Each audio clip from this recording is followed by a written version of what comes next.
It's a pleasure to be here this morning, and hopefully we can figure out how to clip those first few minutes off the tape when we see it. So just wanted to talk today a little bit about my own journey and particularly my embrace of some of the sutras. So when I first came to practice, I just wanted to sit. My life was fairly chaotic at that point, and it wasn't really important to me about learning a lot of new things and important teachers and that sort of thing. What I really was interested in was just the sitting practice itself. I had been introduced to it by a friend, and the idea that this philosophy or spiritual practice or life that I might be interested in was open to me without that. The fact is, I had been a graduate student for years and years and years, through multiple degrees and lots of years. So I had read and analyzed and researched and interpreted mountains of clinical work and created somewhat of a pile of it myself. And so I wasn't interested in taking on anything that would lead me down another one of those paths. So as a graduate student, once I finished and got my degrees and license, I was able to go out and actually do the practice and take what I had learned in all of those books and journals and lectures and use it, moving from my head to my heart. So the good news is that, to my knowledge, no new clients were injured in those early days, mostly due to careful supervision and mentoring, which would be important later for me. So when I stumbled accidentally to the door of a Zendo, I wasn't wanting to take on another research project or to become a Buddhist scholar or to understand all of the texts and sutras.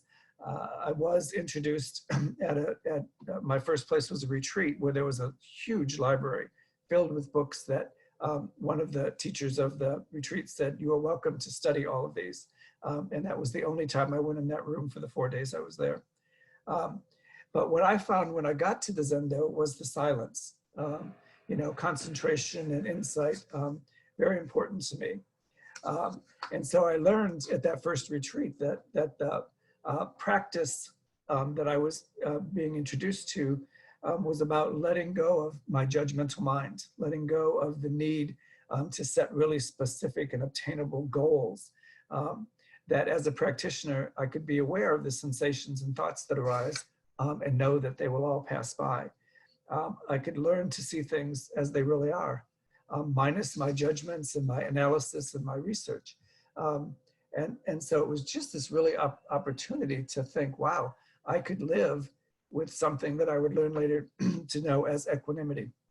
And that there was a chance that I could lead a life that had a basis in peace and ease. And so those things appealed to me. And so as I got to know the practice by doing it more and more, I came to understand that there were two components of practice. I started out at a Rinzai temple, so very much the focus of the teaching there was that there are two things, concentration and insight. And so the concentration being serenity and calm abiding, which is exactly what I was after, and the insight, I thought in my early days, had something to do with what I would be learning and studying, and that I would come to know things. So I was delighted when I found that in my way to Soto Zen and Shikantaza, which is just sitting, and that it was simply meditation, and that it was concentration basically, and that there wasn't a special focus on my learning how to do insight, but that insight would come after concentration was in place and was a practice. And so I wasn't trying to foster these two things. I didn't need to learn about these two things. I simply needed to listen to those who came before me, particularly wise teachers, and to not be so concerned about being the best Buddhist graduate student ever, or etc. So in Shikantaza, I got to suspend this natural instinct of mine to evaluate, interpret, judge, argue, defend. And I learned about mindful awareness, really to see things as they are, to observe things as they are, and to let everything go as it goes. And those are the words of Suzuki Roshi. I was reminded and inspired last week when Mio mentioned every day a good day. That's really what I was looking for. I was looking for a way out of this. I came to practice 28 years ago, so there was a lot of stuff going on for me and in our world, not compared to today, but you know, equally complex. And I'm not going to dwell on that because Mio said that in a future talk he's going to talk more about that. But I really was impressed and it touched and reminded when Mio said that the day itself is never good or bad. That's our judgment. That's our perspective. And we get to understand that every day is a day. And, you know, that was the peace and ease that I was looking for. So in finding my way to the Buddhist path, I got this opportunity to think about living authentically and having hours, days, and eventually seasons, and you know, maybe a year or two in the last 28 years that I actually was living peacefully. And the way that that happened was that as I suspended all those judgments and so forth, I got to live with compassion and wisdom, or as I frame it, with community-based Zen and kindness. Those are the practices that I'm committed to. And I really got to get rid of, I got to think of this practice as the reverse, because what happened was that once I began to practice in a way that did in fact nest me in peace and tranquility, peace and ease, and mindful awareness, I had this opportunity to say, wow, you know, this is working and it's clearly somebody thought about this. And so maybe I should do a little study and not just be a tourist Buddhist, but really concentrate. So I went to San Francisco Zen Center because it was near my house by that point. I had moved to California. And I found as my first teacher there, the Dean of Buddhist Studies is what he was called. And he wanted to just talk. When we began working together, he wanted to talk about my practice, what I was doing in practice, and I wanted to, you know, chatter. He was the dean, so my graduate brain kicked in, and I would come each week with a carefully prepared question to show him that I had been studying and reading. And he said, just practice. You don't need to do that. And so Michael, who was the teacher, came to a point where each week we would have a ritual, which we would sit together for a bit. And then I would ask my lofty question, and he would say, what difference does that make? Or who cares? And so I learned a little bit about being right-sized.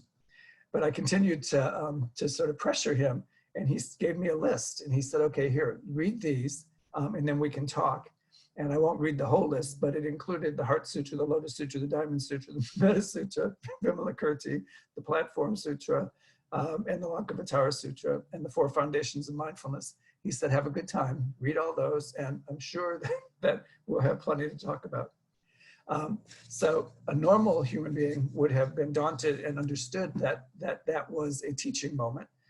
But as a lifelong graduate student, I thought, great, now I have an assignment. And so I went and dove in, and the result of that was, of course, frustration and confusion and a lack of understanding, and moments in my practice where it struck me that all of these 2,500 years of teachings really could mess up the practice that I was trying to develop, warm hand to warm hand, what I was learning from Michael and other folks. And so Michael said, well, why don't you just take a class in a sutra and focus in on one? And the next class that was offered at the San Francisco Zen Center was on the Lotus Sutra. And so I dutifully signed up. And in the first few weeks, we took the class the way many classes are offered, which was we began to read the Lotus Sutra line by line. And a group of about 20 of us would then analyze each line and look at each word and what did the word order mean. And so I was frustrated, to say the least, and I didn't really get it. And I thought perhaps I should quit the class and return to the Church of Rome or something where I would be less confused. But the good news for me is that because I had such a good teacher, I was able to be introduced to the Lotus Sutra in a way that opened up the door to other sutras for me. So with a few minutes today, I just want to talk a little bit about my experience with the Lotus Sutra, and then if we have any time, hear about your experience with this sutra or other ones.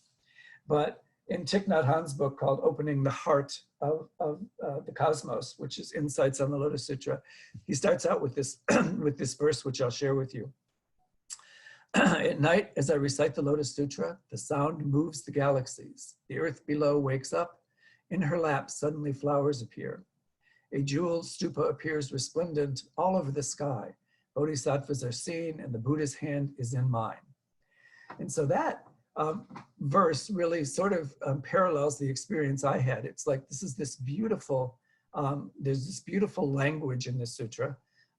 And you get a chance to really appreciate the beautiful language, because part of the style of the sutra is that it's given to you in verse, and then in poetry, and then in metaphors, and then in parables, and then etc. So you have this opportunity to really get to know these things.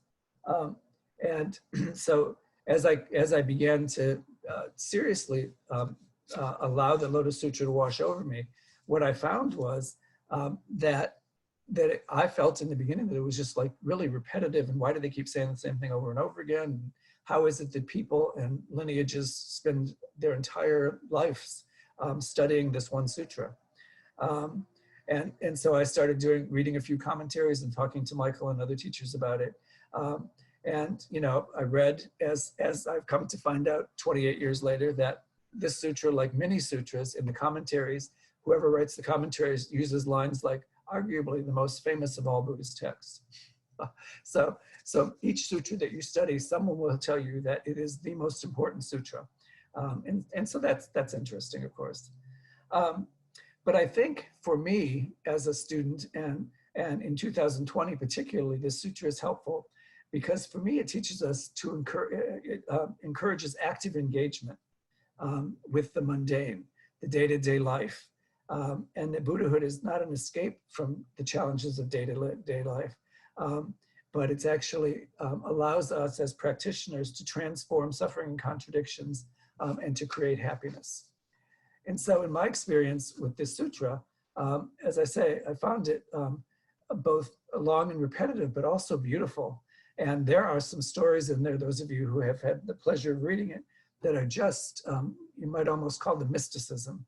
But just beautiful stories of 10,000 Buddhas coming up from the earth to recognize the stupa that had been created for our Buddha to sit with the historic Buddha. And that stupa itself, also gold, was miles high and miles wide. And everybody who was gathered there, you know, was under an umbrella that became, you know, just beautiful, beautiful stuff that's in there. And so I started reading it just for the words, and reading it as poetry and reading it as a way of relaxing into the sutra. And so now I thought I was onto something. There's one description, reading Thich Nhat Hanh's verse that he gave us, all over the sky, the Bodhisattva appear. And so what I thought was, wow, that's just beautiful. And then I thought about it, and what could that possibly mean? And what it could mean is that we're all in this together. We're all Bodhisattvas. And later in that verse where it says the Buddha's hand is in mine, what that meant for me as a new practitioner and somebody coming to Buddhism from a place of a chaotic life and wanting to relax, was that I'm safe and that I can thrive here because the Buddha's hand is in fact in mine. So that might have been simplistic on my part to interpret it that way. There are 28 verses in most translations. And so I was maybe going for something a little too simple, but you know, it felt like I could use my study of this sutra as a way of understanding the Buddha's path and the Buddha's teachings.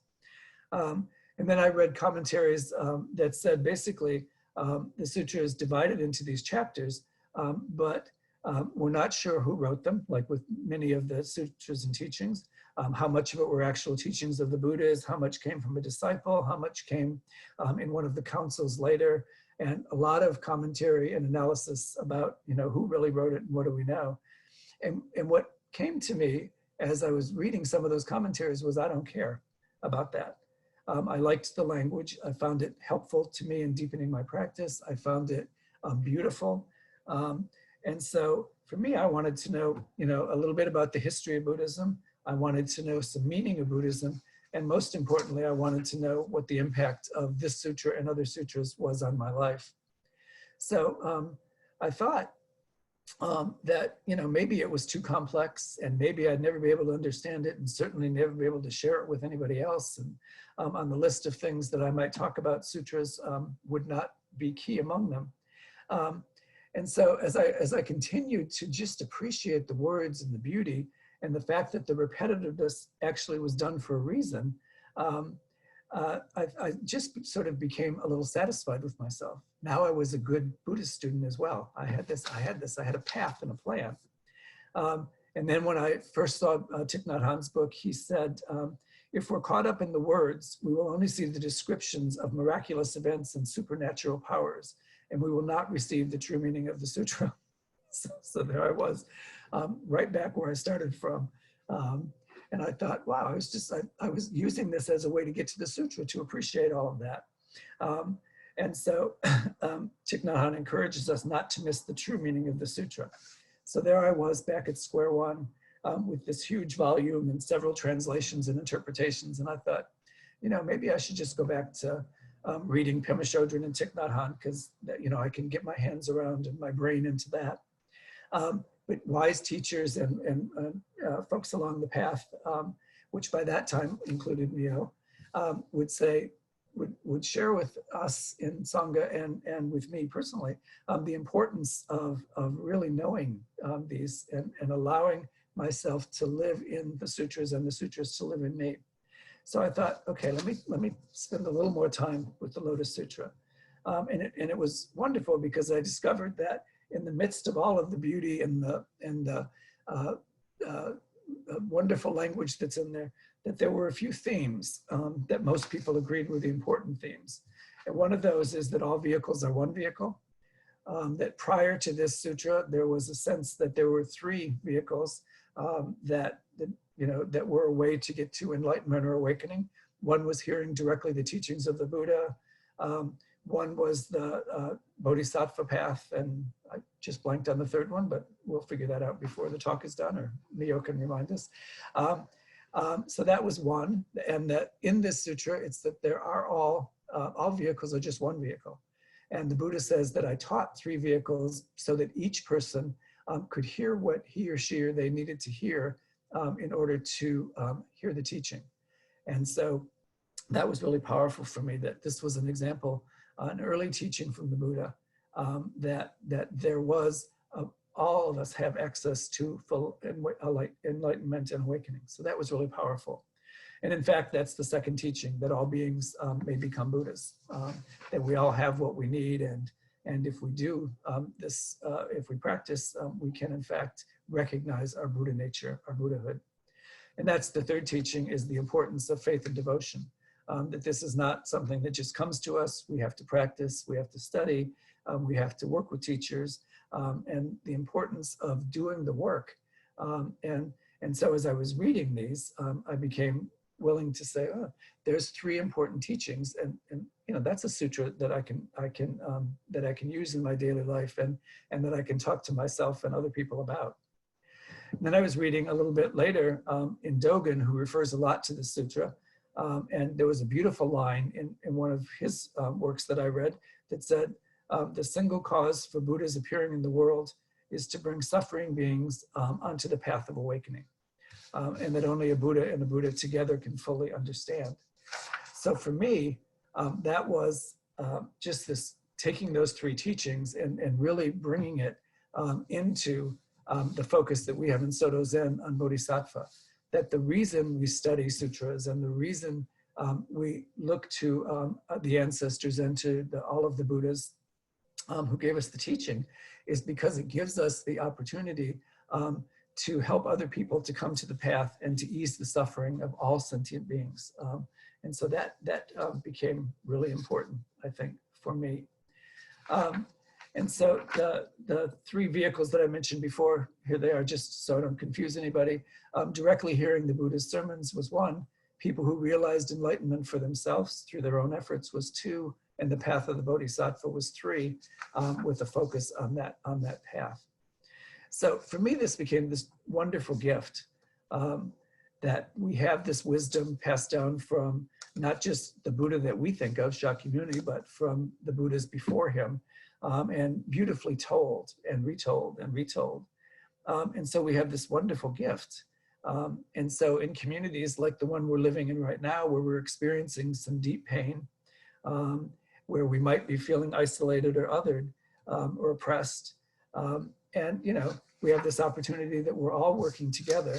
And if we concentrate on the importance of faith and devotion, that this sutra and our practice can really inform us. I think that's a really powerful reason to study and live this sutra and let it live in me. And so then the other main teaching that I find in the Lotus Sutra that's really important is a lot of talk about skillful means. And I had a lot of things that I thought skillful means were. I thought that if I made the right contribution in dana at the temple, that was skillful means. If I spoke to other people kindly, that was skillful means, and all that. And so in this sutra, what I learned was that I was simplifying, perhaps, and that's a big perhaps. But what skillful means really was the Buddha saying that he used skillful means, such as the 3 vehicles, as a way to tell everyone that they had a chance to reach enlightenment. That he used the parables, such as the parable that further demonstrates that, which is the house on fire and the father's 3 children are in the house. And he calls out to the children and says, there are 3 carts out here, each pulled by a different animal and filled with things that you will want. And so the children who had been not listening to his calls to come out of the burning house suddenly come out of the burning house. And when they get there, there's not 3 vehicles, there's 1 vehicle pulled by a large, wonderful animal. And so the question is was that the right thing to do, to tell a story that reached those young people in a way that was enabled them to be at their capacity to come out of the fire and into peace and ease. And so skillful means is how we share what we know, and we hear over and over again that this is a practice being handed to us, warm hand to warm hand.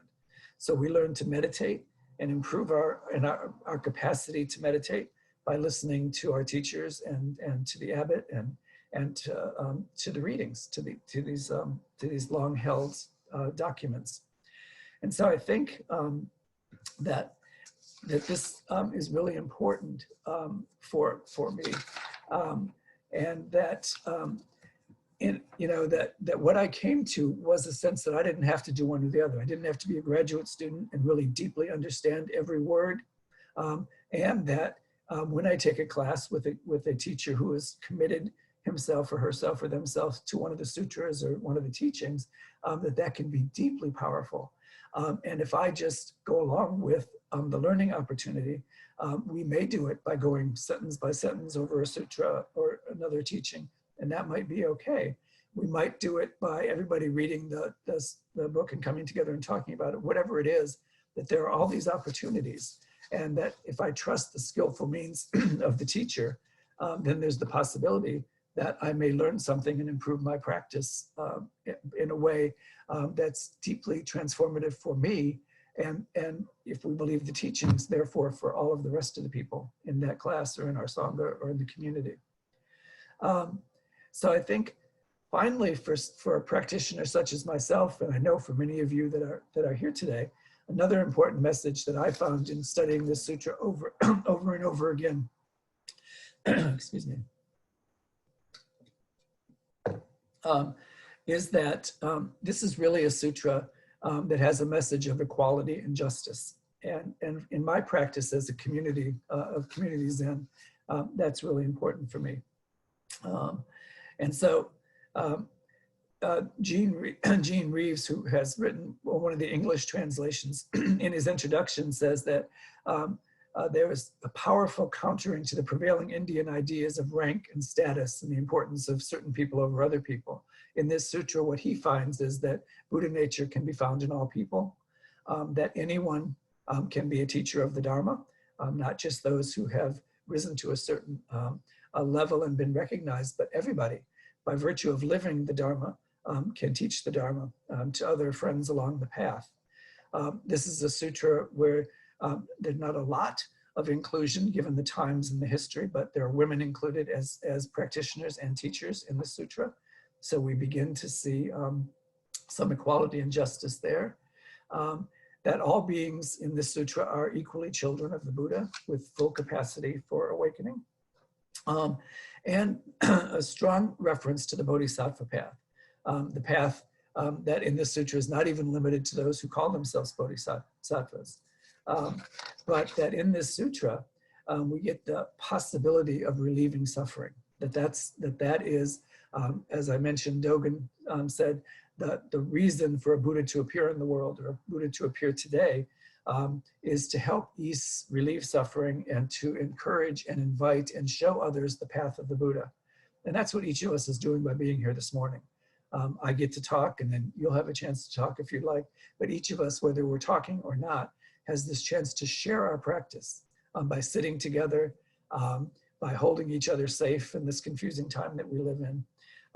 And so that what's wonderful about this is that these are positive goals, and we're not doing this practice to get away from something bad.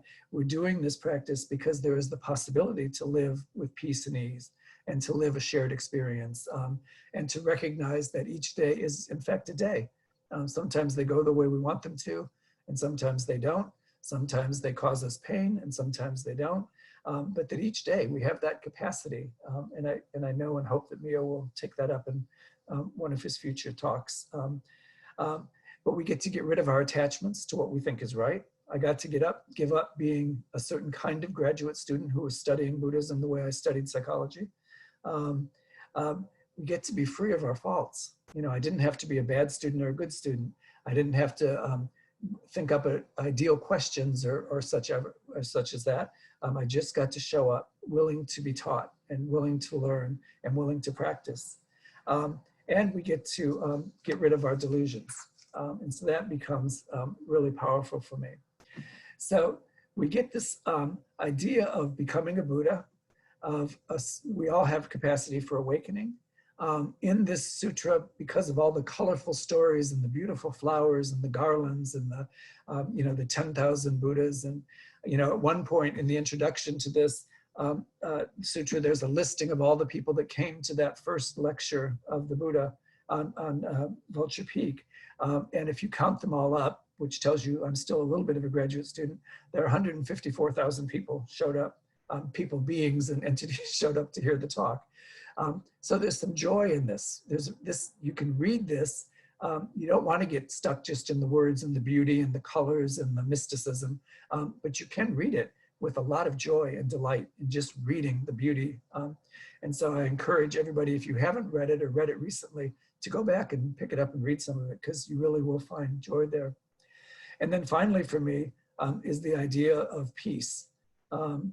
That for me, that living the life of the Buddha, being awakened, really allows me and allows us to live in peace. And that it gives us this joy and happiness that we can share with each other. It gives us this opportunity not to be in competition with each other. And it really tells us over and over again in this sutra, the way I interpret it, that it's not simply the absence of conflict, but it's genuinely walking the Buddha's path. It's genuinely showing up wholeheartedly. And then we work together to transform our own lives. And by doing that, we really have the opportunity to transform the sangha and together to transform the world. So I did come to be a student who now appreciates the sutras. I have not read all the sutras in depth that were on that list that I was given 20 some years ago. But when I have the opportunity to study a sutra or other teachings by historical or contemporary teachers, I now do so with a much more open heart, that if I'm fully present, I will always learn something. And as I conclude these thoughts and we open for any questions anyone might have, I know that I and you will all learn something in the next few minutes by the nature of the questions and comments that the rest of you make. So thanks for allowing me to take you on that journey. I hope something in there was useful for you. Thanks. And we now have a little bit of time. If anybody has a question or a comment or can correct or clarify something that I said, that would all be welcome.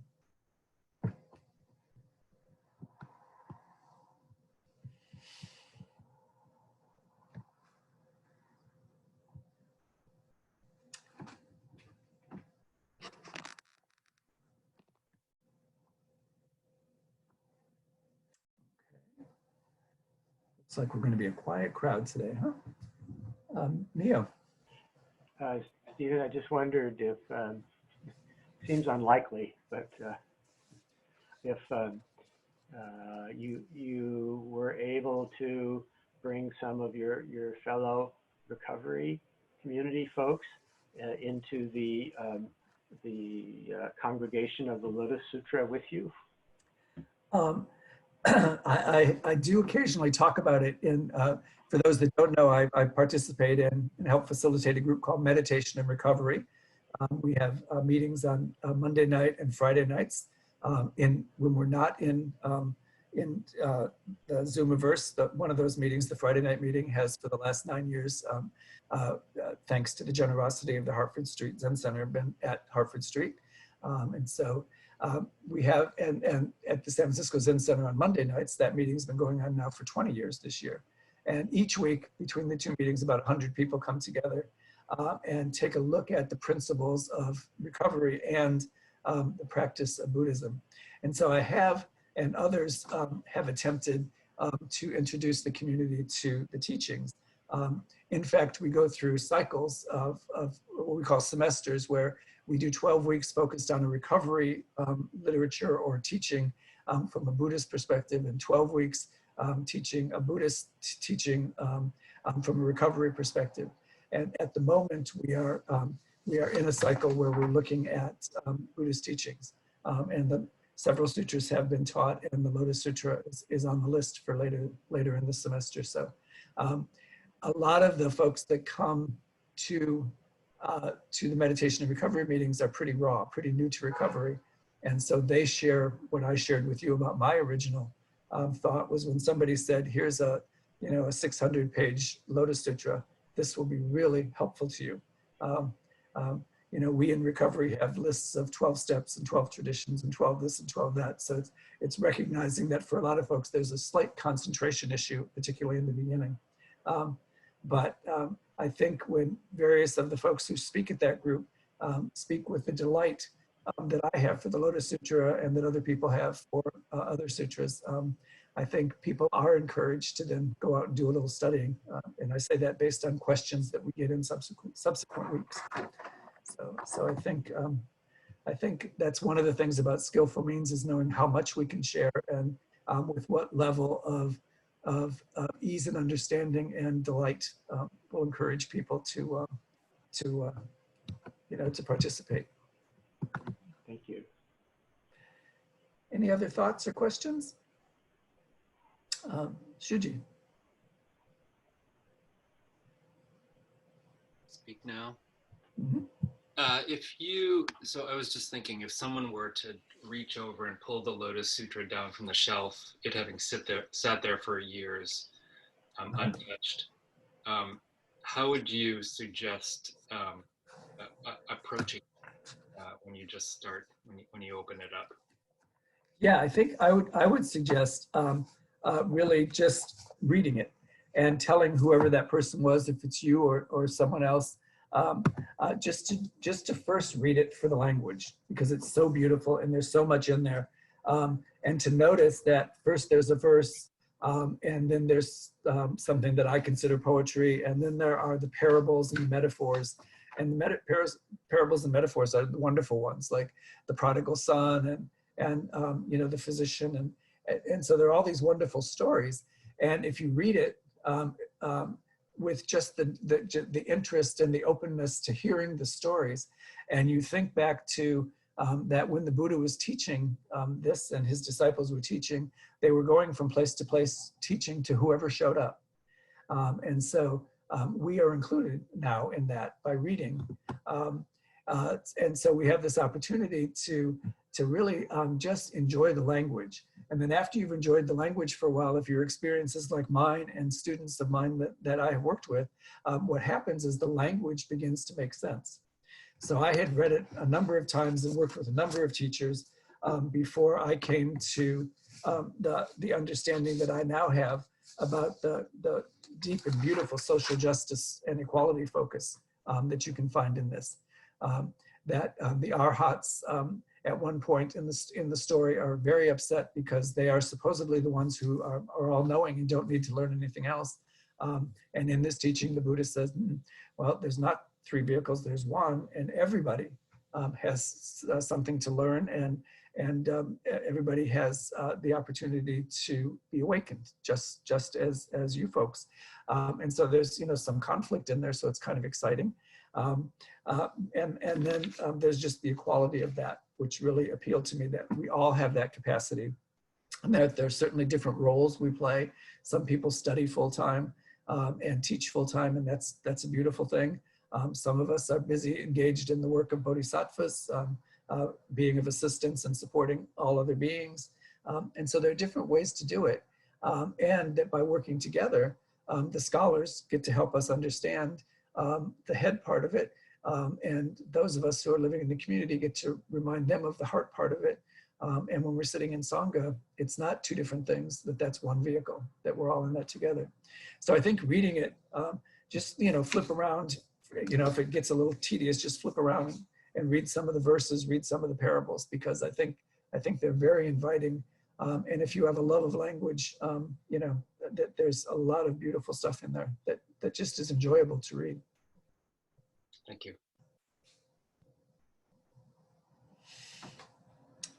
Mio? Stephen, we have kind of borrowed a practice from Japan, where parts of the Lotus Sutra are often chanted for service. And in our collection of chants, we have the chapter on the miraculous power of Avalokiteshvara. And reading that's kind of a hoot. And in it, much is promised. Whether what's promised is delivered is kind of an interesting question. I wondered if you had a thought on that. I don't actually. I think there's a lot of places in this sutra and other sutras where a lot is promised. And I think what I liked about, part of what I like about this is the importance that's placed on hard work and on being willing to show up, that we don't come to believe as we read this sutra that things will be given to us, or that if we sit long enough or read sutras long enough, those are gifts. And there are places in the sutra where it's said if you even recite the sutra once, you will receive a gift from it. Or if you're not able to read it, if you honor the sutra by putting a flower before it, that you will get benefit, because you begin to say, this is something that could be important. But what the sutra says, in my way of understanding it, is that it's the importance of faith and devotion. It's the importance of really sticking with it. And so I think my answer to that, I'd love to hear your answer, because you've done much more studying and thinking about it than I have. But for me, the answer is, I did at various points in my Buddhist practice think that if I just showed up, somehow wise teachers like yourself would say things that would wash over and into me, and that would be great. And what I understand from this sutra is that that's an important part of what's going on. But my willingness to really do the work of reading and understanding and practicing and behaving as a bodhisattva in community are all necessary for me to continue on the path. So I think it's that would be my understanding. And like I said, love to hear if you have a thought on that would help all of us to think about it. Well,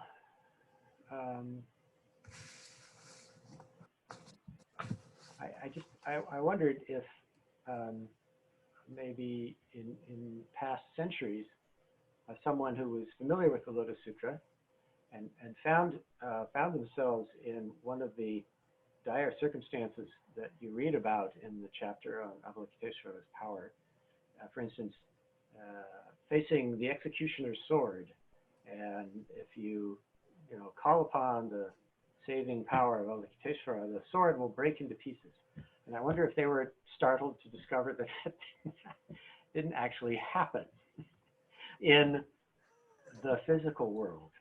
Right. But of course, I think the point is that the sword does break into pieces, but